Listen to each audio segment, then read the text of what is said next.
Advantages and disadvantages of international trade. Advantages of international trade. 1. Optimal use of natural resources. International trade helps each country to make optimum use of its natural resources. Each country can concentrate on production of those goods for which its resources are best suited. Wastage of resources is avoided. 2.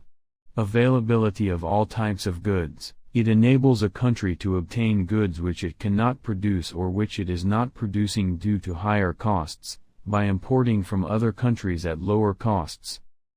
3. Specialization. Foreign trade leads to specialization and encourages production of different goods in different countries. Goods can be produced at a comparatively low cost due to advantages of division of labor. 4. Advantages of large-scale production. Due to international trade, goods are produced not only for home consumption but for export to other countries also.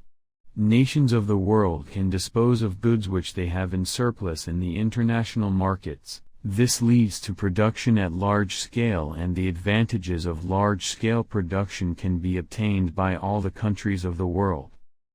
5. Stability in prices.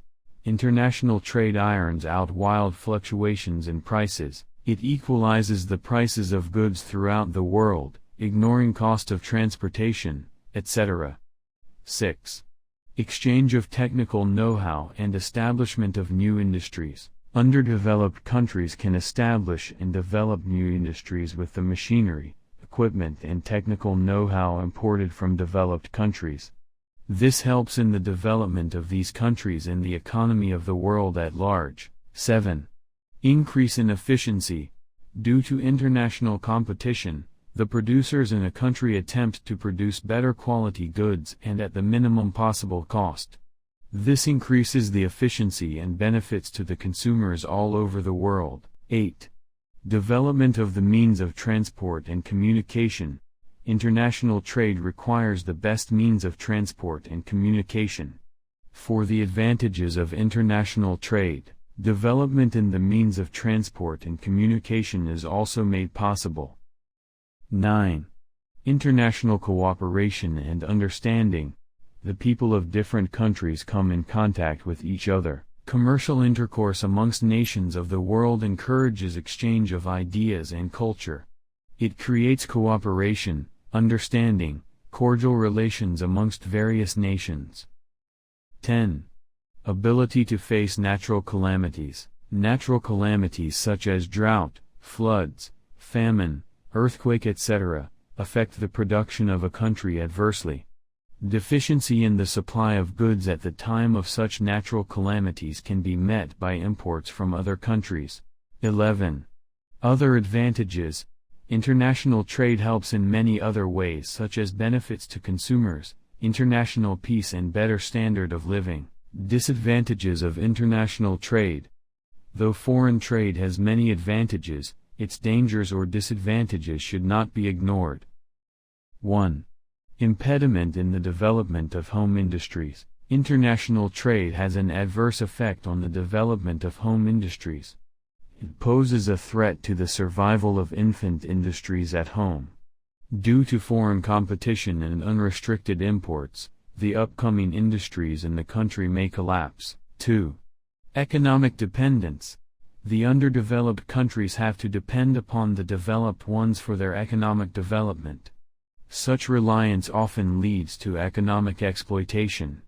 For instance, most of the underdeveloped countries in Africa and Asia have been exploited by European countries. 3. Political dependence. International trade often encourages subjugation and slavery. It impairs economic independence, which endangers political dependence. For example, the Britishers came to India as traders and ultimately ruled over India for a very long time. 4. Misutilization of natural resources. Excessive exports may exhaust the natural resources of a country in a shorter span of time than it would have been otherwise. This will cause economic downfall of the country in the long run. 5. Import of harmful goods. Import of spurious drugs, luxury articles, etc. adversely affects the economy and well-being of the people. 6. Storage of goods. Sometimes the essential commodities required in a country and in short supply are also exported to earn foreign exchange. This results in shortage of these goods at home and causes inflation. For example, India has been exporting sugar to earn foreign trade exchange, hence the exalting prices of sugar in the country. 7. Danger to international peace. International trade gives an opportunity to foreign agents to settle down in the country, which ultimately endangers its internal peace. 8. World wars. International trade breeds rivalries amongst nations due to competition in the foreign markets. This may eventually lead to wars and disturb world peace. 9. Hardships in times of war. International trade promotes lopsided development of a country, as only those goods which have comparative cost advantage are produced in a country. During wars or when good relations do not prevail between nations, many hardships may follow. What do we mean by dumping?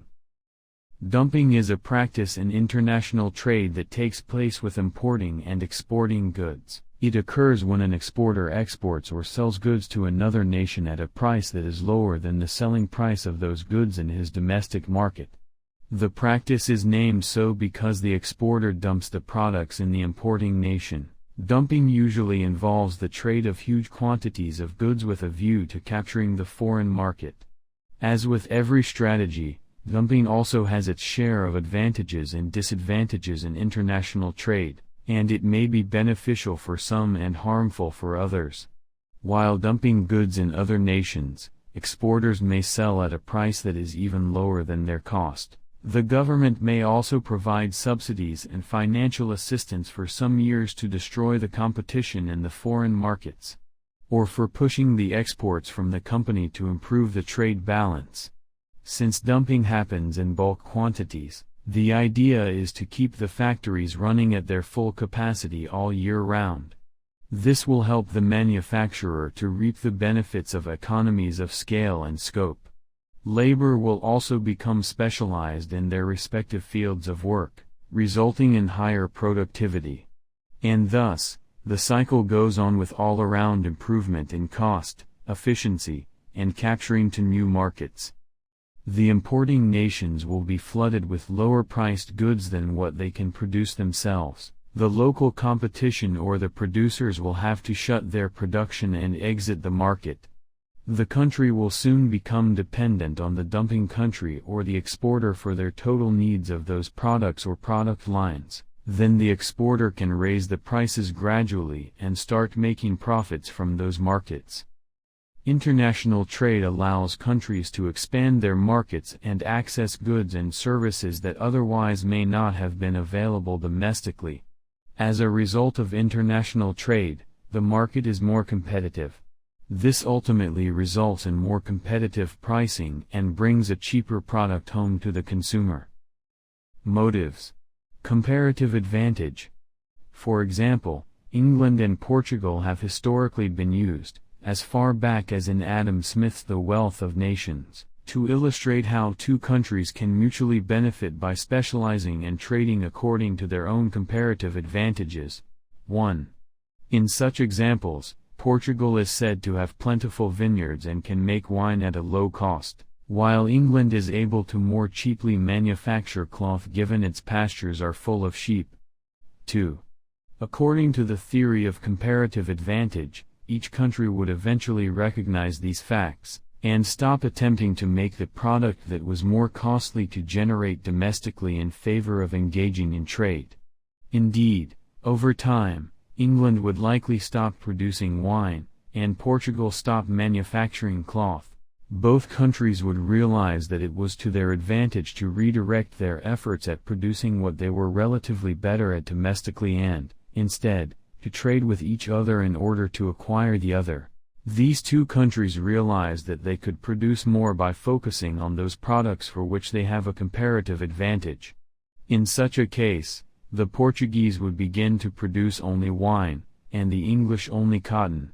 Each country can now create a specialized output of 20 units per year and trade equal proportions of both products. As such, each country now has access to both products at lower costs. We can see then that for both countries, the opportunity cost of producing both products is greater than the cost of specializing. Comparative advantage can contrast with absolute advantage. Absolute advantage leads to unambiguous gains from specialization in trade only in cases wherein each producer has an absolute advantage in producing some good. If a producer lacked any absolute advantage, then they would never export anything. But we do see that countries without any clear absolute advantage do gain from trade because they have a comparative advantage. Process. Imports and exports. A product that is sold to the global market is called an export, and a product that is bought from the global market is an import. Imports and exports are accounted for in the current account section of a country's balance of payments. Global trade allows wealthy countries to use their resources, for example, labor, technology, or capital, more efficiently. Different countries are endowed with different assets and natural resources, land, labor, capital, technology, etc. This allows some countries to produce the same good more efficiently, in other words, more quickly and at a lower cost. Therefore, they may sell it more cheaply than other countries. If a country cannot efficiently produce an item, it can obtain it by trading with another country that can. This is known as specialization in international trade. Free trade versus protectionism. As with all theories, there are opposing views. International trade has two contrasting views regarding the level of control placed on trade between countries. Free trade. Free trade is the simpler of the two theories. This approach is also sometimes referred to as laissez-faire economics. With a laissez-faire approach, there are no restrictions on trade. The main idea is that supply and demand factors, operating on a global scale, will ensure that production happens efficiently. Therefore, nothing must be done to protect or promote trade and growth because market forces will do this automatically. Protectionism. Protectionism holds that regulation of international trade is important to ensure that markets function properly. Advocates of this theory believe that market inefficiencies may hamper the benefits of international trade, and they aim to guide the market accordingly. Protectionism exists in many different forms, but the most common are tariffs, subsidies, and quotas. These strategies attempt to correct any inefficiency in the international market. As international trade opens up the opportunity for specialization, and thus more efficient use of resources, it has the potential to maximize a country's capacity to produce and acquire goods. Opponents of global free trade have argued, however, that international trade still allows for inefficiencies that leave developing nations compromised. What is certain is that the global economy is in a state of continual change. Thus, as it develops, so too must its participants. What are the benefits of international trade for a business? The benefits of international trade for a business are a larger potential customer base, meaning more profits and revenues, possibly less competition in a foreign market that hasn't been accessed as yet, diversification, and possible benefits through foreign exchange rates. What creates the need for international trade? International trade arises from the differences in certain areas of each nation. Typically, differences in technology, education, demand, government policies, labor laws, natural resources, wages, and financing opportunities spur international trade. What are common barriers to international trade? The barriers to international trade are policies that governments implement to prevent international trade and protect domestic markets. These include subsidies, tariffs, quotas, import and export licenses, and standardization. The bottom line: The world economies have become more intertwined through globalization, and international trade is a major part of most economies. It provides consumers with a variety of options and increases competition so that businesses must produce cost-efficient and high-quality goods, benefiting these consumers. Nations also benefit through international trade, focusing on producing the goods they have a comparative advantage in. Though some countries limit international trade through tariffs and quotas to protect domestic businesses, international trade has shown to benefit economies as a whole.